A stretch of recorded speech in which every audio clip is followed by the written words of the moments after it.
एक दो सवाल हम पहले लेंगे। बाबा जी आत्मबंधन, मैं पिछले 6 माह से क्रिया योग कर रहा हूँ।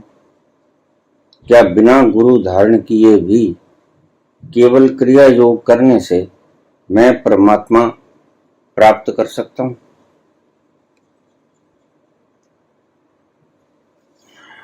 ये सवाल एक नहीं, ये कई सवाल है। क्रिया योग तुम कर सकते हो। क्रिया योग तो महज श्वास प्रश्वास की प्रक्रिया मात्र है, वह कोई भी कर सकता है। उसमें गुरु धारण करने की कोई आवश्यकता भी नहीं, और सहज अगर तुम मुझे सुनते रहो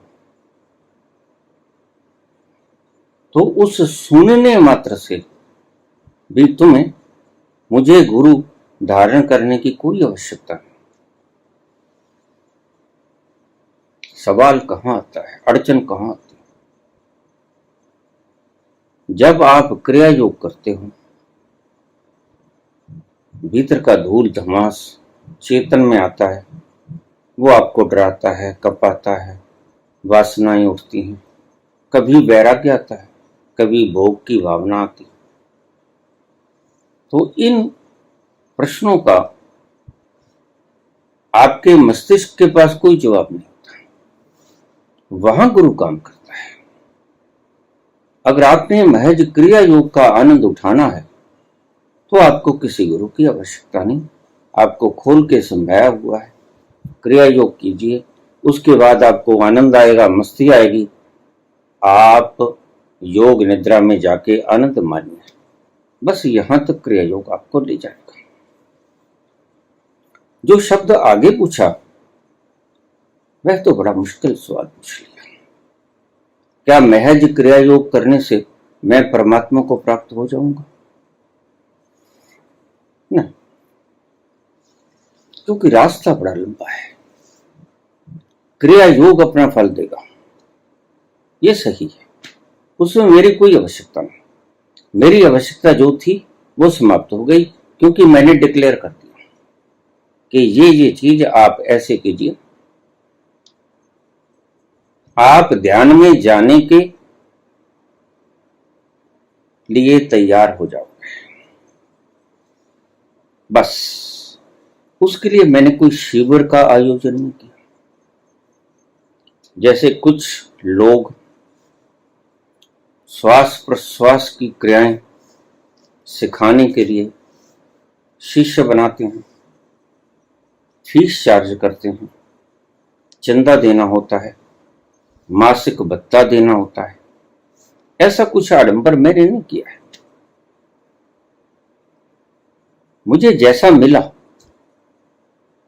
ईश कृपा से वो आपको बतला दिया, और उसके लिए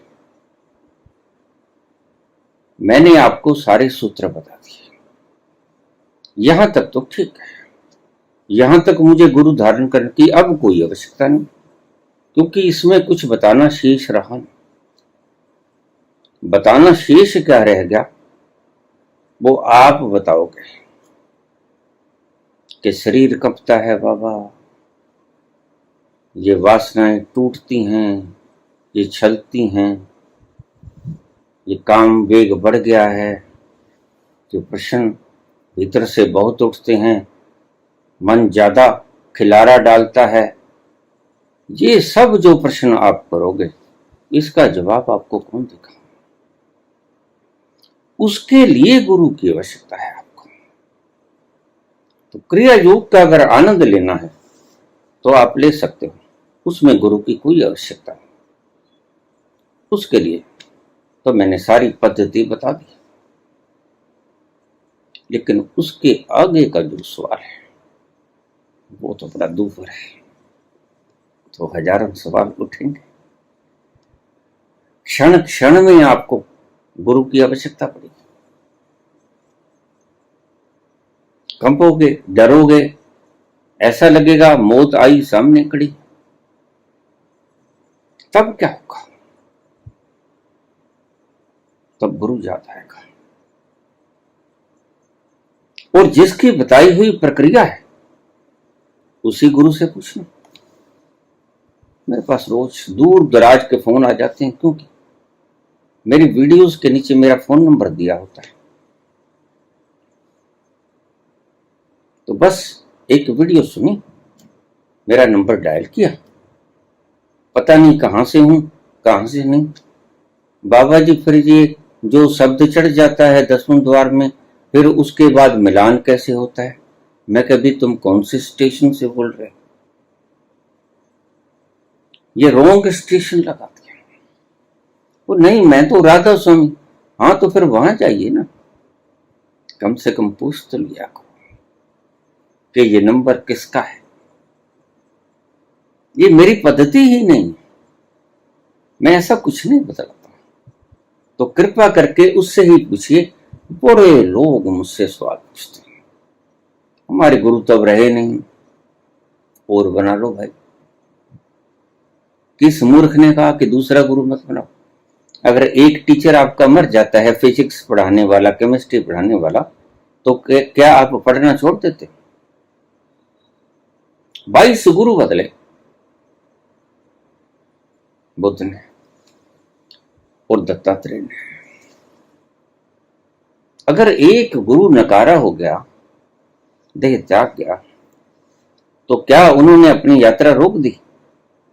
नहीं, यात्रा नहीं रुकनी चाहिए। पहला प्रश्न, क्रिया योग करो, योग निद्रा में जाओगे, आनंद आएगा। अगर यहां तक तुम चाहते हो तो मैंने बतला दिया है सब कुछ। अगर उससे आगे जाना चाहते हो तो फिर गुरु की आवश्यकता पड़ेगी, फिर तो पल पल पे गुरु की आवश्यकता पड़ेगी। दूसरा प्रश्न लें हम। आप पहले रिप्लाई देते थे तो मेरा आप पे फेद बहुत बढ़ जाता था, बट आजकल एक भी रिप्लाई नहीं आता, तो उस सेंटर पे फेद बढ़ रहा है जिसकी आप बात करते हैं। उस विराट पे जो वास्तव में है, बट अभी मैंने उस विराट को देखा नहीं। आपके आशीर्वाद से कभी वो पल जरूर आएगा जो मुझे मुक्त कर देगा। आपका शिष्य।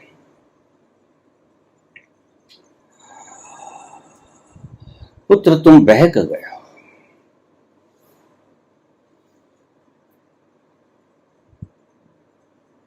मैं जब तक आपके प्रश्नों का जवाब देता था तब तक मेरे पे फेद बन जाता था।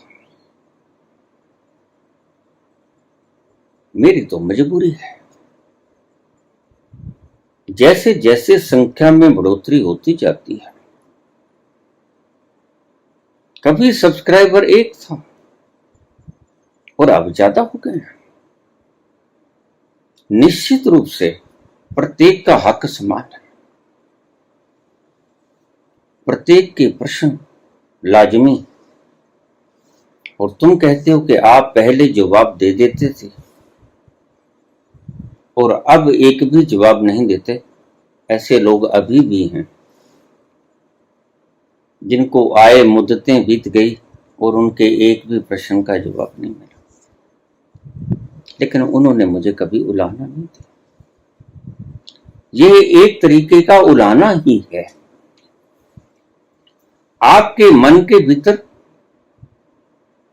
जो बात है उसे मैं बखूबी पकड़ पाता हूं।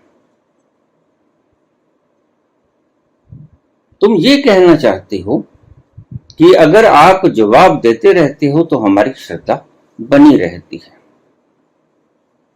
क्षमा करना, ऐसी श्रद्धा को बनने ही मत देना जो प्रश्न और उत्तरों के अवलंबन पर खड़ी। अगर मैं कभी मौन भी हो जाऊं अगर मैं कभी जवाब देना बिल्कुल ही बंद कर दूं, जो कि भविष्य में कभी संभव होगा, मैं कभी मौन भी हो सकता हूं कि आपके प्रश्नों का जवाब कभी भी ना मिले, तो फिर अगर आपकी श्रद्धा टूटती है तो आप गलत चले। इसे ऐसे समझिए, आपने किसी बड़े शहर में जाना है, दिल्ली जाना है, किसी राहगीर से आपने, मार्गदर्शक से आपने राह पूछ लिया, उसने आपको समझा दिया कि भाई ऐसे चले जाओ, तो मुझे एक बात का जवाब देना है। एक बार रास्ता बता दिया और तुम चल रहे हो, जैसे जैसे तुम चल रहे हो वैसे वैसे आपको माइलस्टोन बता रहा है कि आपका शहर अब थोड़ी दूर है, आपका शहर अब और थोड़ी दूर है। और जिस वक्त आप बिल्कुल करीब होते हो और लिखा होता है कि दिल्ली 1 किलोमीटर, तो आपकी श्रद्धा बढ़नी चाहिए कि घटनी चाहिए?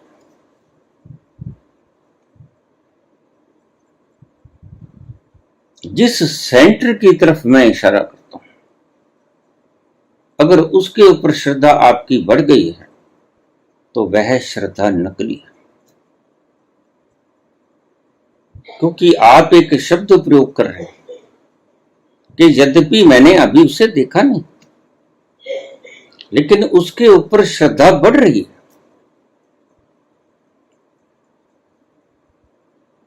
तो आप गलती कर रहे हो, क्योंकि अगर आपकी श्रद्धा बताने वाले पे घट रही है तो समझो आप यात्रा सही नहीं कर रहे। जैसे जैसे आप मेरे बताए रास्ते पर चलोगे, अगर आपको आनंद आएगा तो आपकी श्रद्धा मुझ पर ज्यादा बढ़ेगी कि रास्ता ठीक बताया था गुरु ने। अगर आपको आनंद की जगह दुख मिलेगा तो आपकी श्रद्धा घटेगी। यही कबीर ने कहा, गुरु गोविंद दोनों खड़े अंतिम पल में, काके लागू पाए। अब जैसा इशारा किया गुरु ने, उसी मार्ग का अनुसरण करके मैं वहां पहुंच गया जहां गोविंद दिख गए सामने खड़े। लेकिन दोनों में से पांव किसके छूं? बलिहारी गुरु आपने जिन गोविंद दियो मिला। ये घटना जब घटेगी तब घटेगी, और शायद उस वक्त तक मैं रहूं ना। लेकिन एक बात का ख्याल रखना, अज्ञात की तरफ अगर तुम्हारा विश्वास बढ़ता जाता है और ज्ञात की तरफ अगर आपका विश्वास कम होता जाता है तो आप गलत रास्ते पर। क्योंकि जिसके कारण अज्ञात में आपका विश्वास बढ़ा, जिसके कारण, मेरे कारण आपका अज्ञात में विश्वास बढ़ा, उसके ऊपर अगर आपका विश्वास कम हो गया, श्रद्धा कम हो गई, तो आप उल्टा सोच रहे हो। तो मेरे बताए हुए बातों को से आपने लुत्फ कहां लिया? रास्ते पे अगर आपको आनंद मिलता है, जैसे जैसे आपके रास्ते पर आपको आनंद मिलेगा तैसे तैसे गुरु की अहमियत बढ़ती जाएगी। इसका स्पष्ट कारण है कि रास्ता सही है और आनंद उसकी कसौटी है, अविश्वास उसकी कटौती नहीं, अविश्वास उसकी कटौती नहीं। अगर अविश्वास पैदा होता है तो फिर आप रास्ता गलत। जिसने बताया सूत्र, जिसने बताया फार्मूला, अगर उस बताए फार्मूले से आपके गणित का प्रश्न हल नहीं हुआ तो फिर आपकी उस गुरु के प्रति श्रद्धा बढ़ेगी या घटेगी?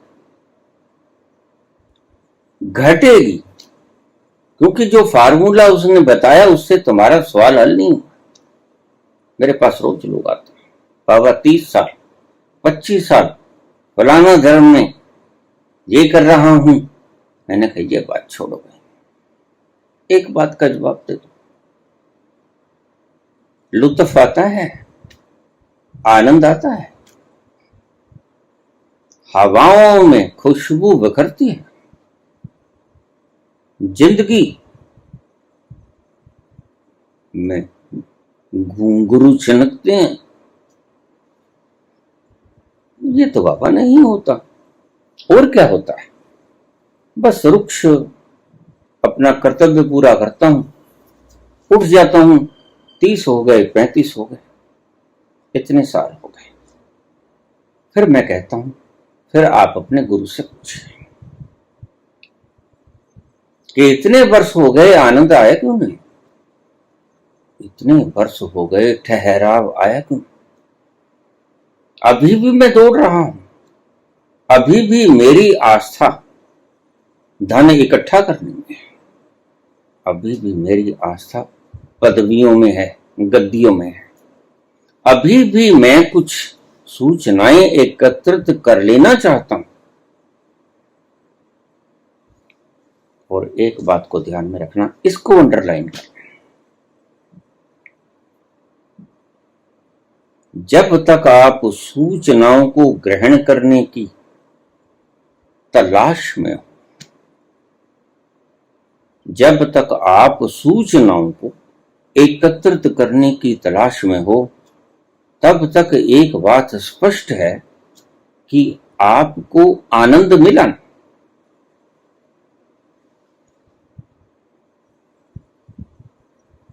जब शराब का पैक गले से नीचे चला जाता है तो आप बैठकर गणित के सवाल हल करते हैं, या उसके आनंद में मदहोशी और मस्ती के आलम में सुरूर को पिया करते हैं। अगर तब भी आप गणित के सवाल हल करते हैं तो एक बात साफ समझ लेना कि अभी आपने वो मैं का पहला पिया नहीं। मैं उस क्षण का इंतजार करता हूं जिस क्षण में तुम प्रश्न पूछना ही बंद कर दो। काश ऐसा क्षण तुम्हारे जीवन में आ जाए। काश जिस अज्ञात की बात मैं करता हूं उस तक तुम पहुंच जाओ, और जिस दिन तुम उस तक पहुंच गए, उस दिन मैं पहले भी बहुत बार बता चुका हूं, उस दिन प्रश्न उठेंगे। श्रद्धा का बढ़ना घटना ये बात आप जानो, आपका काम जाने, लेकिन मैं तो सिर्फ एक बात जानता हूं, मुझे आपकी श्रद्धा की आवश्यकता नहीं, मुझे आपकी खुशी की आवश्यकता है। और जैसे ही आपको खुशी तथा आनंद की वो छलकन मिल गई, आपका मन प्रसन्न हो गया। तो तुम्हें नहीं पता, जाने अनजाने प्रकृति मेरे भीतर भी उपवन की सुगंध खिलार देगी कि आपके दिए हुए सूत्र से कोई व्यक्ति पहुंच गया। पहले तो आप प्रश्नों का जवाब दे देते थे तो मेरी श्रद्धा आप पर ज्यादा बढ़ती थी, तो मैं लाचार। क्योंकि अगर 1300 वीडियोस बोलने के बाद ये क्या है, ये किसी के प्रश्न ही हैं। और तुम ये मत समझ लेना कि मैं एक व्यक्ति का प्रश्न का जवाब देता हूं, जाने अनजाने मैं 20-50 प्रश्नों को हल कर देता हूं। इतनी लंबी वीडियोस इसलिए हो जाती हैं, नाम नहीं बोलता लेकिन प्रश्नों के जवाब बीच में होते हैं। सुनते रहो, आपके प्रश्नों का जवाब आपको मिल जाएगा, बिना पूछे मिल जाएगा।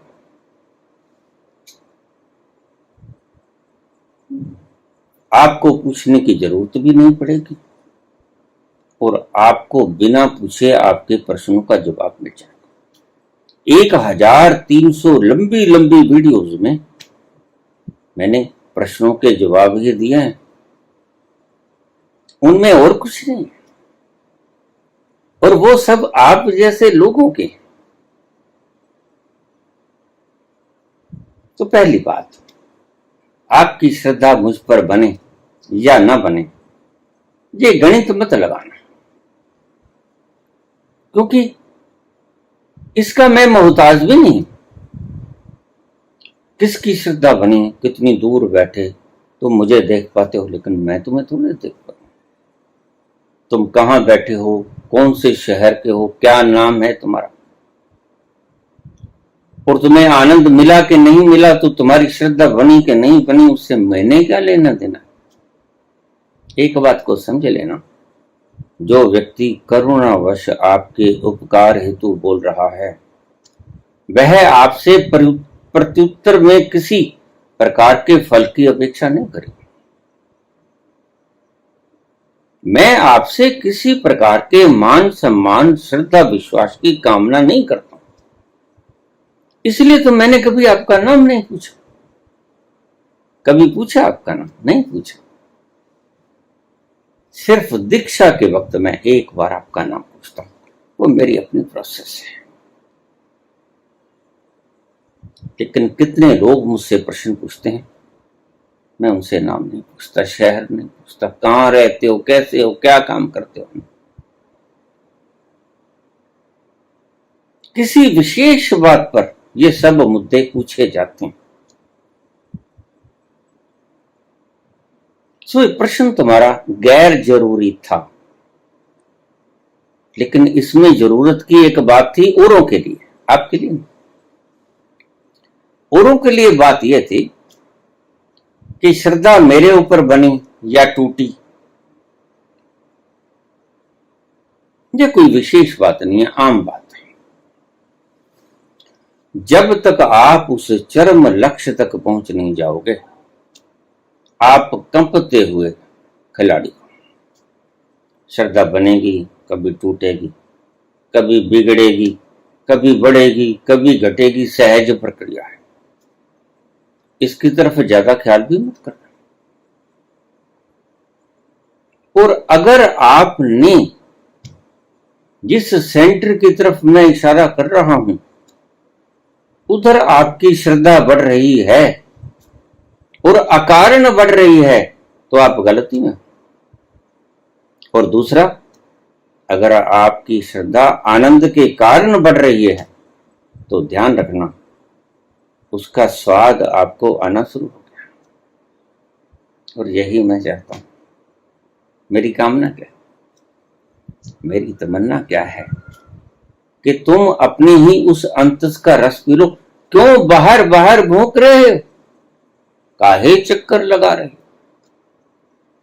मैं तुम्हें उस सागर के भीतर धकेलना चाहता हूं, तुम्हें धक्का देना चाहता हूं। और अगर तुमने वो सीख लिया तो मेरा मंतव्य हल होगा। एक व्यक्ति के प्रति मेरा कर्तव्य पूर्ण हुआ, और ये शुक्र है कि आप उस अज्ञात के प्रति श्रद्धावान हो रहे हैं। यही मैं चाहता हूं। मैंने आपसे श्रद्धा की डिमांड कब की? मैं आपसे श्रद्धा की डिमांड नहीं करता, क्योंकि मैं बखूबी जानता हूं कि ये माटी का पुतला श्रद्धा के योग्य नहीं है, बिखरने के योग्य है। ये एक दिन बिखर जाएगा। ना ये नाक रहेगी, ना कान, ना आंख, ये कुछ नहीं रहेगा। ये सब 5 तत्वों का खेल है, निर्मिति है, और पल पल इसका आकार स्वरूप बदल रहा है। तुम्हारी श्रद्धा की मुझे कोई आवश्यकता नहीं, यह मेरी इच्छा भी नहीं। मेरी इच्छा जो है उसको ध्यान से सुनो, जिसके लिए मैं 2-2 घंटे घंटे घंटे रोज बोलता हूं, अकारण बोलता हूं। मेरी इच्छा यह है कि मैंने जो अमृत पी लिया है और आपके दुखड़े से भरे हुए ये चेहरे, उदास चेहरे देखे नहीं जाते, बर्दाश्त नहीं होते। ये मेरी कमजोरी समझ लो, ये मेरी करुणा समझो, यह है मेरी जरूरत समझ लो। मुझे तो आप खिले खिले हंसते खेलते बच्चों की तरह खिलखिलाते हैं, अच्छे लगते हैं। आनंद में झूमते, नृत्य में उछलते कूदते हैं, खुशी की फुहार में, उस सुगंधी के भीतर उद्यान में आनंद से स्थापित हुए हुए मुझे बड़े अच्छे लगते हैं।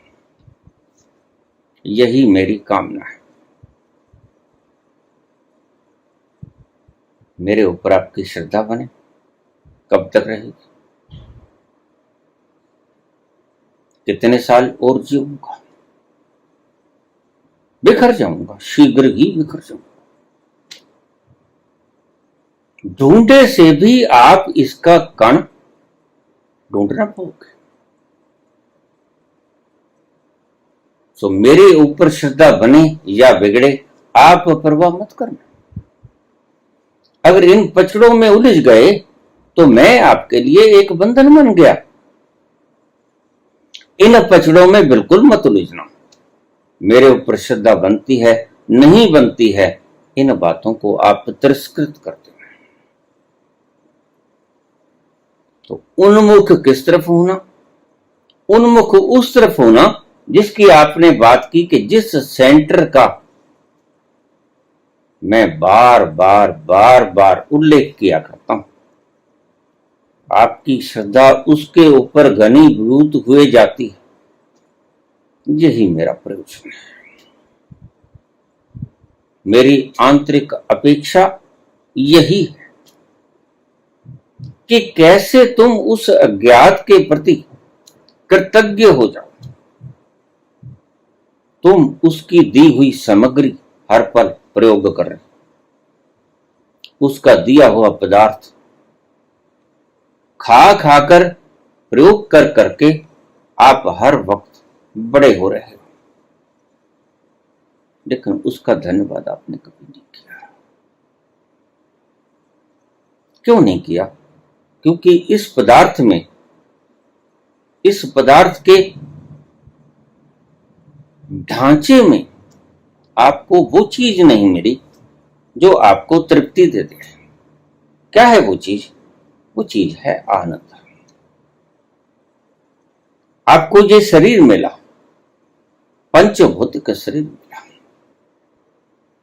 पदार्थों से रचित शरीर मिला, लेकिन इस शरीर से आपको आनंद की एक झलक नहीं मिली। इसलिए आपकी श्रद्धा उस अदृश्य के ऊपर बन नहीं पाती। एक एक शब्द को बड़े आनंद से, सहज भाव से मौन होकर सुनिएगा तो मेरी बात आपके हृदय में प्रविष्ट हो जाएगी। उस परमात्मा के प्रति आपकी श्रद्धा बनती क्यों है? मार्कस क्यों कहता है कि मैं ऐसे भगवान को क्यों मानूं जो मुझे खाने को रोटी नहीं देता?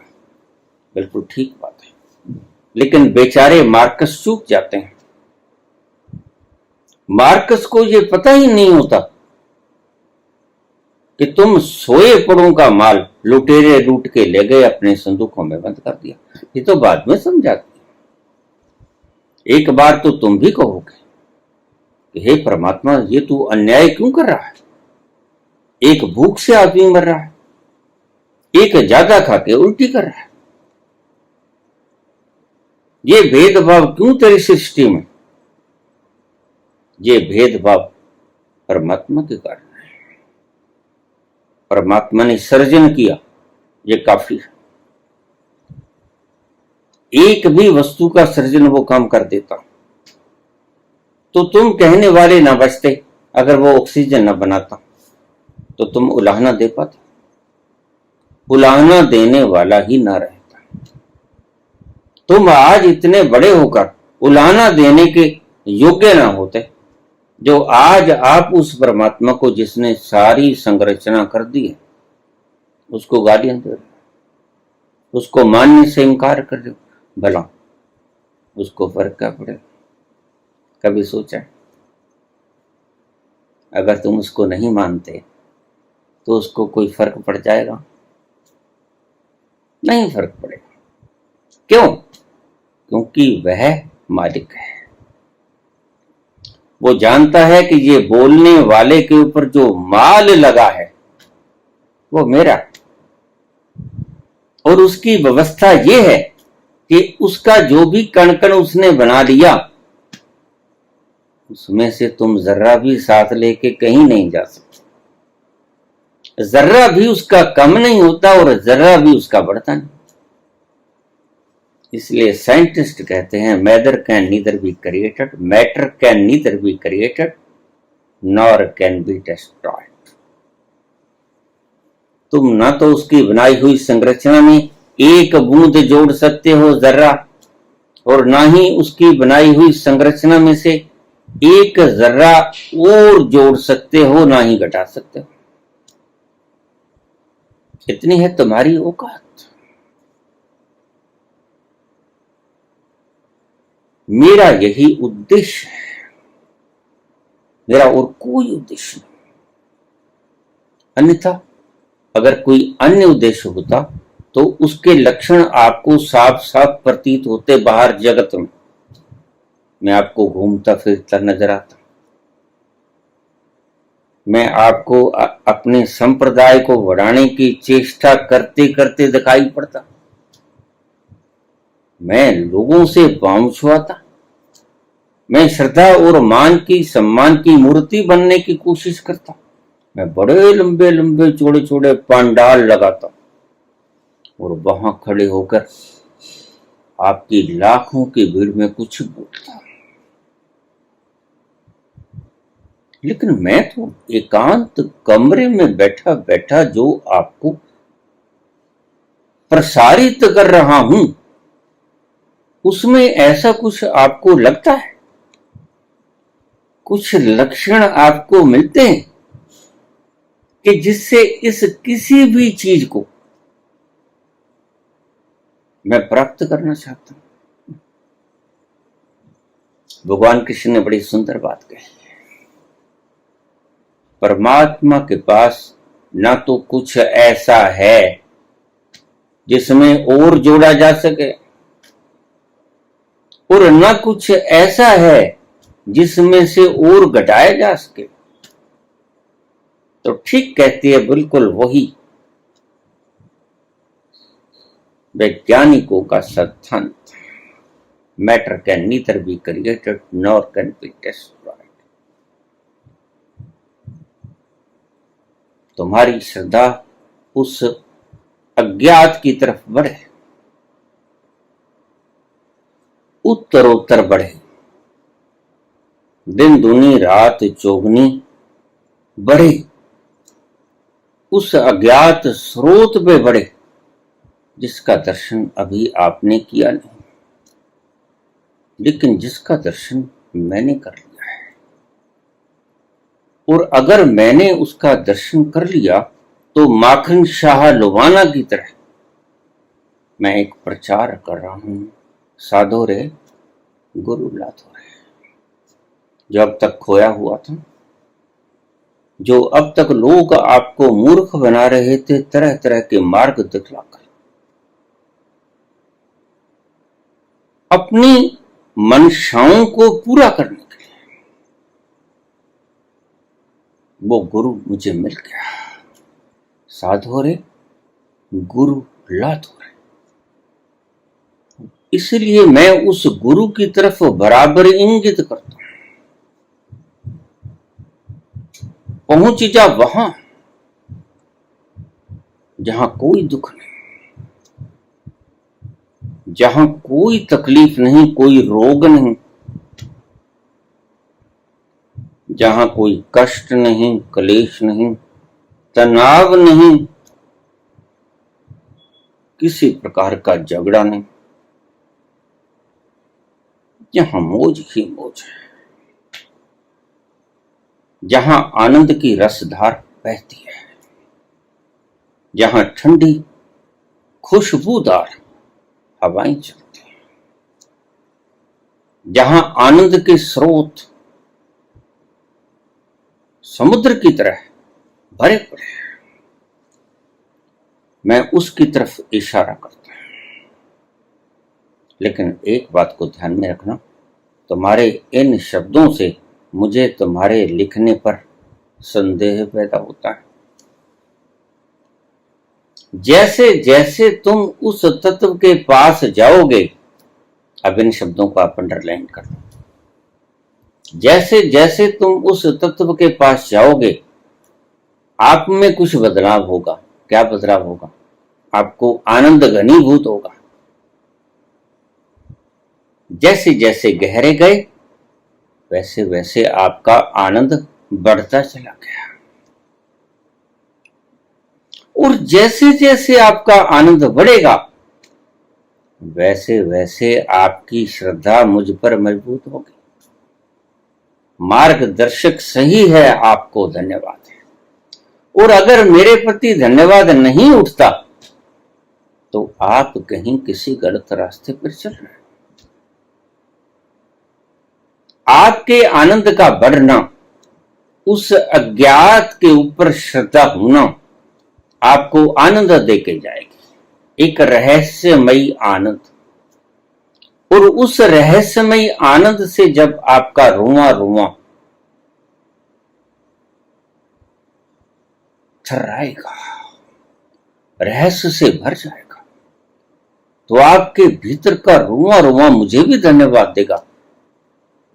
मैं इसकी अपेक्षा कभी नहीं करता हूं, क्योंकि मैं जानता हूं कि यह ईश्वरीय प्रणाली की सहज व्यवस्था है। आपको सिर्फ इस उद्देश्य से बतला रहा हूं क्योंकि आप कहीं बहक गए हो। ये आप जानो कि आप कहां बहक गए हो। आपको मैंने तो छोड़ ही रखा है।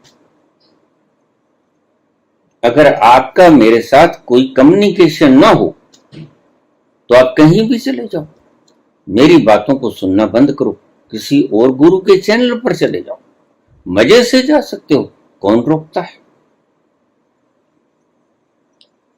मैं तुम्हें एक थीम की बात बताता हूं जिसे निचोड़ कहते हैं।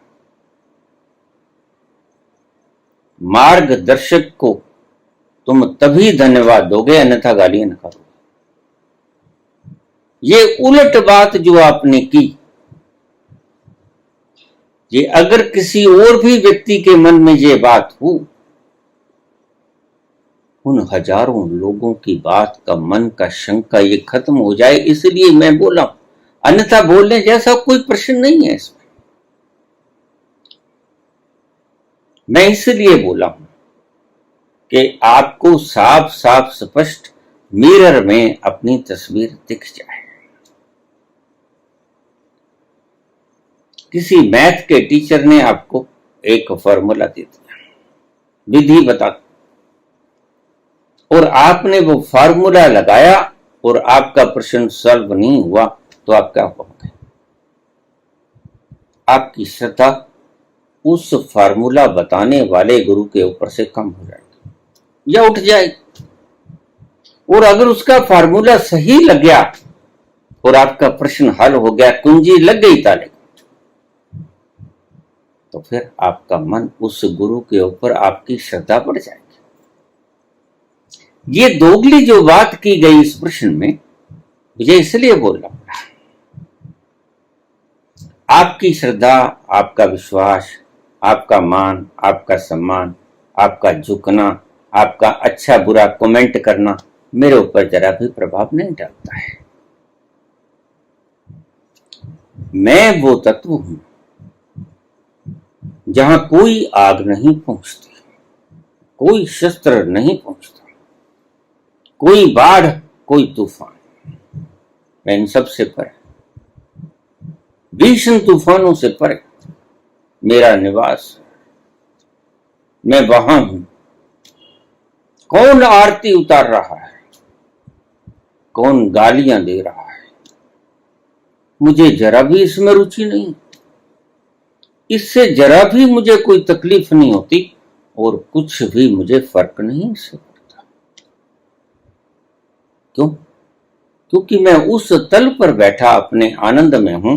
जद पा लिया भेद कलंदर दा, बूहा खुल गया अपने अंदर दा, सुखवासी हां उस मंदिर दा, जिथे चढ़दी है ना लेंदी। मुझे मैसेजेस में बड़ी गालियां आ जाती हैं, बुरी बुरी गालियां आ जाती हैं, अच्छी अच्छी गालियां भी आ जाती हैं, लेकिन मैं उनसे कभी कुछ नहीं कहता।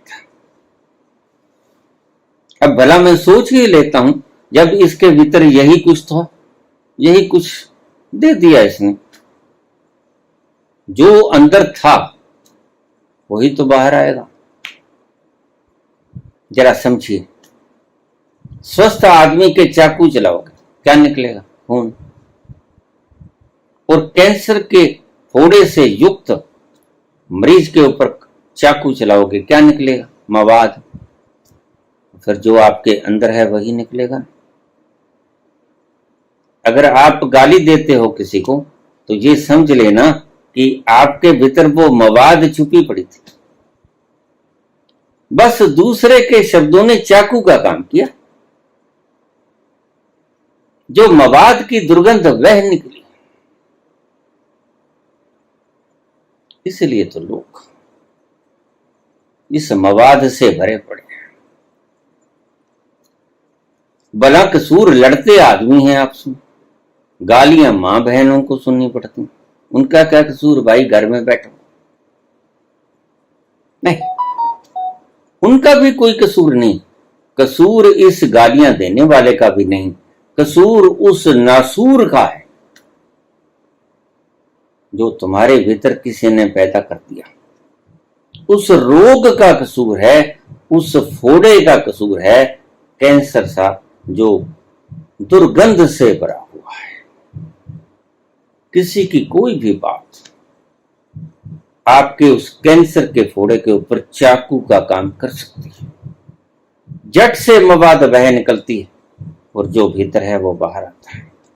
स्वस्थ आदमी के अगर आप चाकू चलाओगे मवाद नहीं निकलेगा, शुद्ध खून निकलेगा। बस यही पहचान है शुद्ध आदमी की और अशुद्ध आदमी की। तो ये जो आपने कहा कि अगर आप पहले मेरी बातों का जवाब दे देते थे, कहीं ऐसा तो नहीं कि मुझे दोष दिखा रहे कि मेरी श्रद्धा कम हो गई, अन्यथा मेरी बातों का जवाब दे दिया करो। ऐसा नहीं था। बहुत से लोगों के जवाब बिना मांगे मिल जाते हैं। और अगर आप ना पूछोगे और अगर आपका संदेह हो जाएगा मेरे पे और अगर आपकी श्रद्धा टूट जाएगी तो श्रद्धा आपकी टूटेगी। मेरे प्रेम में कोई रुकावट पड़ने को नहीं। मेरा प्रेम निस्वार्थ बहता ही रहेगा। अपने आनंद में मगन मैं, मेरा रोआ रोआ करुणा और प्रेम को लुटाता ही रहेगा, क्योंकि ये मेरे बस में नहीं। किसके प्रश्न का जवाब दूं, किसके प्रश्न का जवाब न दूं, तुम्हें अभी इस बात की समझे नहीं। सच में पूछो तो मैं किसी की बात का जवाब देता नहीं। जो जवाब देता है वो मैं नहीं। तुम मुझे कभी उलाना देते ही नहीं, तुम मुझे कभी गाली देते ही नहीं, तुम मुझे कभी सम्मान देते ही नहीं। तुम जिसको गाली देते हो वह वही है जो अस्तित्व है। तुम जिसको सम्मान देते हो वह वही है जिसकी मूर्ति आप मंदिरों में रखकर, अपने पूजा स्थलों में रखकर पूजा करते हैं।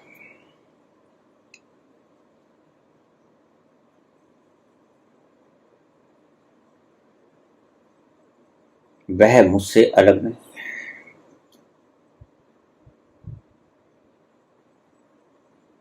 खुद खुदा तो वख नहीं, खुद खुदा तो वख नहीं, पर वेखन वाली अख नहीं। बस तुम अंधे हो, और काश तुम्हें कभी आंख मिल जाए।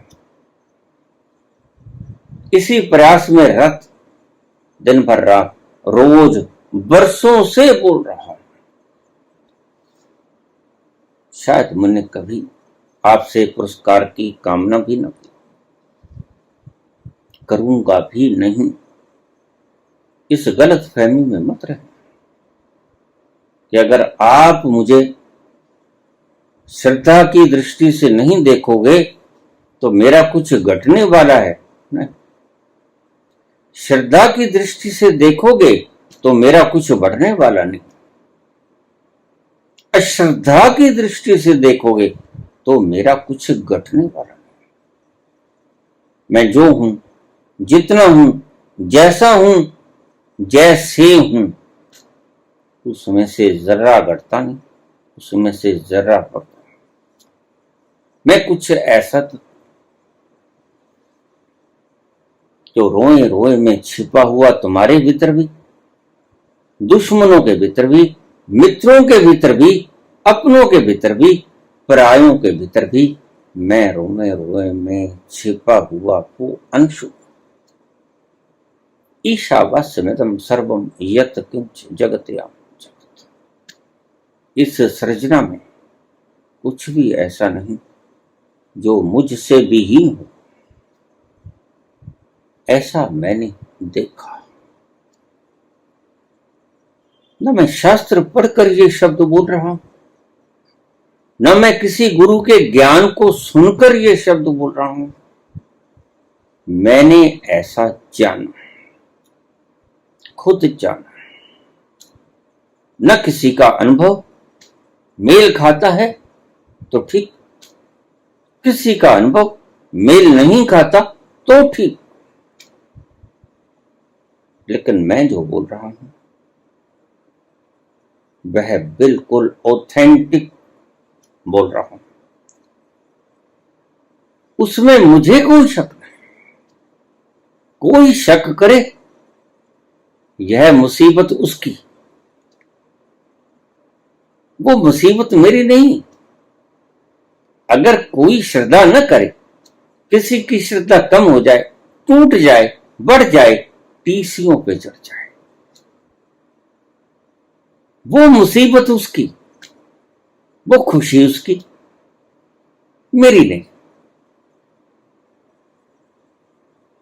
यह आपका अंतर्द्वंद हो सकता है, इसे मेरा अंतर्द्वंद मत समझ लेना। तीसरा प्रश्न, भगवान कृष्ण कारागृह के भीतर जन्म लेता है और भगवान बनता है और दुनिया को तार जाते हैं। दुनिया को गीता जैसा शस्त्र दे देते हैं। बाबा, क्या इसके भीतर भी कोई निहित गुप्त रहस्य छिपा हुआ है? हाँ, इसके भीतर बहुत गहरा रहस्य छिपा हुआ है। कृष्ण जन्म लेते हैं कारागृह में। सभी कारागृह में जन्म लेते हैं। कोई व्यक्ति कारागृह से बाहर जन्म लेता ही नहीं। जन्म कारागृह में लेते हैं। जन्मते वक्त तुम रोते हो, चिल्लाते हो, चीखते हो,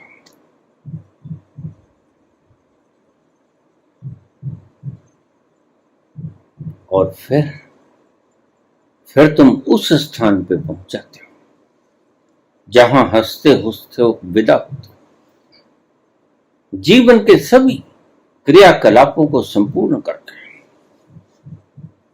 तुम उस कारागृह को तोड़कर विदा हो जाते हो। लेकिन इस बीच में एक बड़ा सुंदर काम कर देते हैं। आज भी कृष्ण हमारे मन में बसते हैं। क्यों? क्योंकि उन्होंने जेल में जन्म लेकर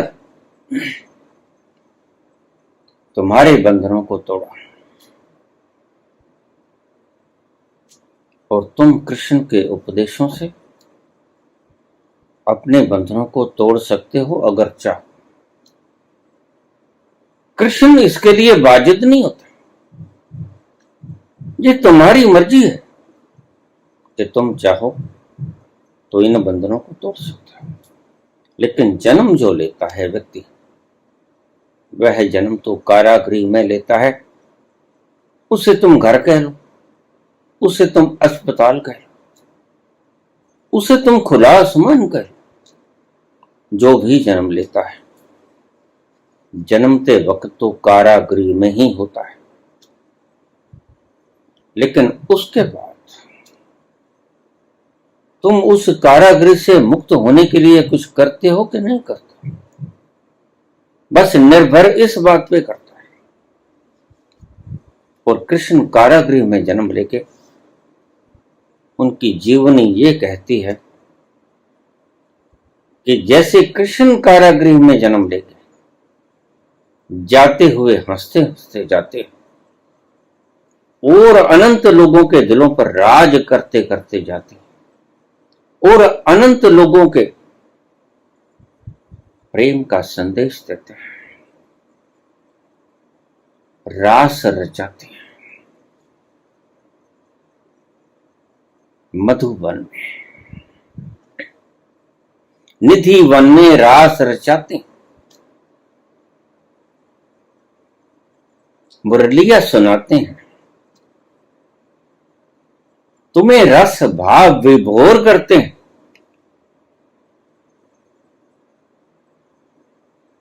यह ईश्वर का स्वरूप है। ईश्वर इस देह में आते हैं और तुम्हें रस पिला के जाते हैं, भाव विभोर करते हैं, नाचते हैं, गाते हैं, मुरलिया सुनाते हैं। और मनुष्य तो मनुष्य उनकी मुरली की मधुर तान सुनकर, पशु भी, गायियां भी दूर से दौड़ी चली आती हैं, गोपियां भी, गायियां भी दूर से दौड़ी चली आती हैं उस मधुर रस का पान करने के लिए, और करीब से पान करना, बिल्कुल करीब आकर पान करना। ये संदेश भगवान कृष्ण के जीवन में है। अगर तुम ठीक से खोजोगे, ये कहानी सत्य हो ना हो, उसको परे छोड़ दो। बात यह है कि इसके भीतर बहुत रहस्यात्मक तथ्य छिपे पड़े। माता पिता को मुक्त करते हैं तानाशाही से, दुनिया को मुक्त करते हैं और तुम्हें भी मुक्त करते हैं इन बंधनों से। तानाशाह कौन? जो तुम्हारी आजादी पर बंधन की बेड़ियां पहनाते, वो तानाशाह। इसलिए सभी तानाशाहों में आप एक बात कॉमन पाओगे, वो रावण हो। रावण चाहते हैं कि हमारी इच्छा का पालन, ये तानाशाह की निशानी। हिरण्यकश्यप भी चाहता है कि मेरी इच्छा का पालन हो, मैं हूं परमात्मा, और उसका अपना बच्चा ही नहीं मानता कि तुम परमात्मा। प्रहलाद कहते हैं कि नारायण नारायण, नारायण ही परमात्मा है, तुम परमात्मा नहीं। लेकिन हमेशा तानाशाह बाजिद रहता है कि ये मानो कि मैं परमात्मा हूं और मैं परमात्मा हूं। लेकिन कौन माने? तो उसका अपना बच्चा ही कह देता है कि तुम परमात्मा नहीं, मैं नहीं मानूंगा, और अत्याचार करता है। तानाशाह वो जो दूसरों की स्वतंत्रता के ऊपर बेड़ियां पहनाते हैं। मैं जो कहूंगा वो तुम बोलोगे, मैं जो कहूंगा वह तुम लिखोगे, मैं जो कहूंगा ऐसे ही तुम जियोगे। ये तानाशाह की निशानियां हैं। भगवान राम ने ऐसा नहीं किया, कृष्ण ने ऐसा नहीं किया। लोग अपने आप को परमात्मा का अवतार कहते हैं और दूसरों के दिमागों के ऊपर परतंत्रता की बेड़ियां थोपे चले जाते हैं। ये परमात्मा की अवतार की निशानी है। परमात्मा की और अवतारों की ये निशानी है कि वो तुम्हें परतंत्रता से मुक्ति दिलाते हैं, बस यही निशानी है। और भगवान कृष्ण ने यही कुछ किया। हमारे सनातन में एक शब्द आता है जिसका बड़ा महत्व रोल है, उसको हम कहते हैं मुक्ति। मुक्ति का अर्थ है पराधीनता से मुक्त हो जाना, स्वाधीन हो जाना, स्वतंत्र हो जाना, परतंत्रता से मुक्त हो जाना। और जो भी तुम्हारी स्वतंत्रता को परतंत्रता में बदलने की कवायद करे उसके विरुद्ध घोषणा करते हैं।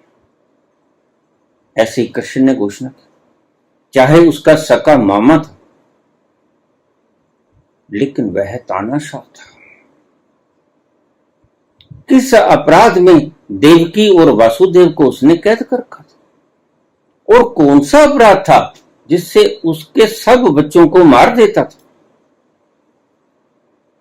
और अंत हो गया, छोटे छोटे बच्चों को, कुछ घंटों के बच्चों को उठाता और दीवार के साथ मार देता। यह तानाशाही की पराकाष्ठा है। ऐसे ही पराकाष्ठा हिरण्यकश्यप ने नन्हे बच्चे को, प्रहलाद को पर्वतों से कराया, हाथियों के रास्ते में फेंक दिया और न जाने कितने कितने उपद्रव किए। होलिका की गोद में बैठा दिया और अग्नि के भीतर जलती हुई होलिका बैठ गई। लेकिन कहानी है कि होलिका जल गई, प्रहलाद नहीं जला। बेड़ियां सदा ही जल जाती, होलिका बेड़ियों का नाम है, रस्सियां कभी रही हैं। बेड़ियां जलने के लिए ही हैं, बेड़ियां तुम्हें सदा के लिए बांध नहीं सकती। बेड़ियां आग का संकर्ष पाके जल जाती हैं। इन बेड़ियों को काट दो। पैदा तो सभी परतंत्र होते हैं, पैदा तो सभी गुलामी में होते हैं, लेकिन जाना होता है स्वतंत्रता की तरफ, परतंत्रता से स्वतंत्रता तक का ये सफर जिसे हम मुक्ति कहते हैं। और इस मुक्त होने की कवायद में हमने बड़े आयोजन किया, कुंभ के मेलों का आयोजन किया, वहां बड़े बड़े संत आते हैं जो तुम्हें स्वतंत्रता का पाठ पढ़ाते हैं, जो तुम्हें बताते कि तुम परतंत्र हो, क्योंकि परतंत्र व्यक्ति को इतना भी नहीं पता होता कि मैं परतंत्र हूं। अगर इतना ही पता चल जाए परतंत्र व्यक्ति को कि मैं परतंत्र हूं, तो बस इतना काफी है। फिर वो अपनी बेड़ियों को काटने में कवायद शुरू कर देगा और एक दिन प्रयास करते करते अपनी बेड़ियों को समाप्त कर देगा। तो कृष्ण कारागृह में पैदा होते हैं, लेकिन मरते कारागृह में नहीं। तुम भी ऐसा ही कर रहे हो।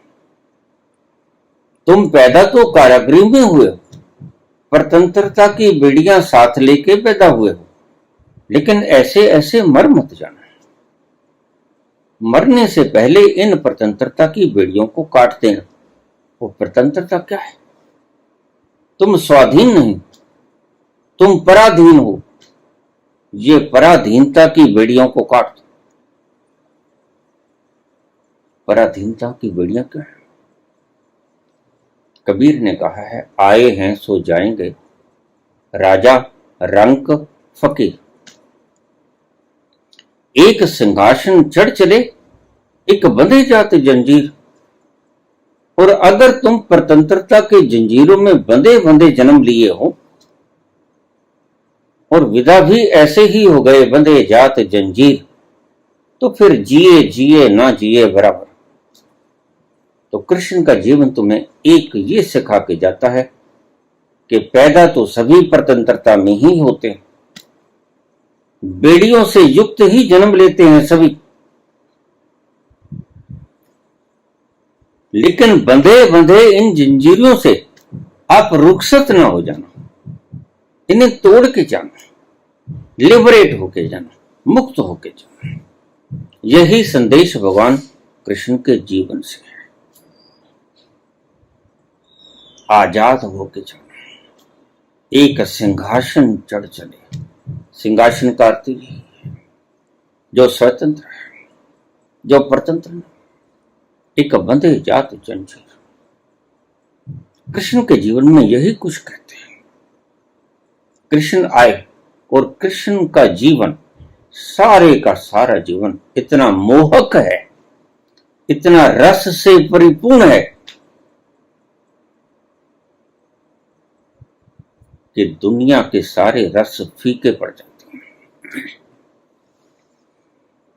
ऐसे प्यार के तीखे बाणों से हमें बांध लेते हैं कृष्ण, हमारे हृदय को जख्मी कर देते हैं। छुप गयो फिर एक वाण चला के, कहां गयो एक वाण चला के, कहां गयो एक तान सुना के। छुप गयो फिर एक बाण चला के, कहां गयो एक तान सुना के, कहां गयो एक तान सुना के। गोकुल ढूंढा मैंने, मथुरा ढूंढी। गोकुल ढूंढा मैंने, मथुरा ढूंढी। कोई नगरिया न छोड़ी रे,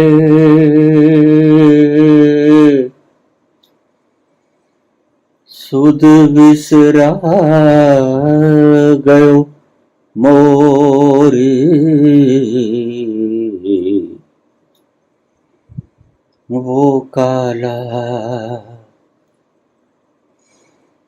एक बांसुरी वाला, वो काला एक बांसुरी वाला, सुध बिसरा गयो मोरी रे,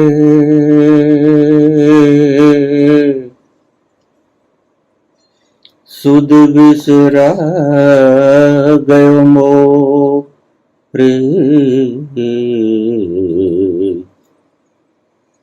माखन चोर वो नंद किशोर जो, माखन चोर वो नंद किशोर जो, कर गयो मन के चोरी रे,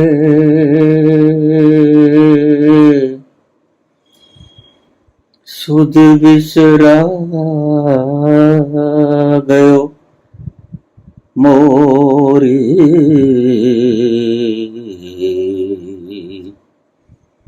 वो काला एक बांसुरी वाला। धन्यवाद।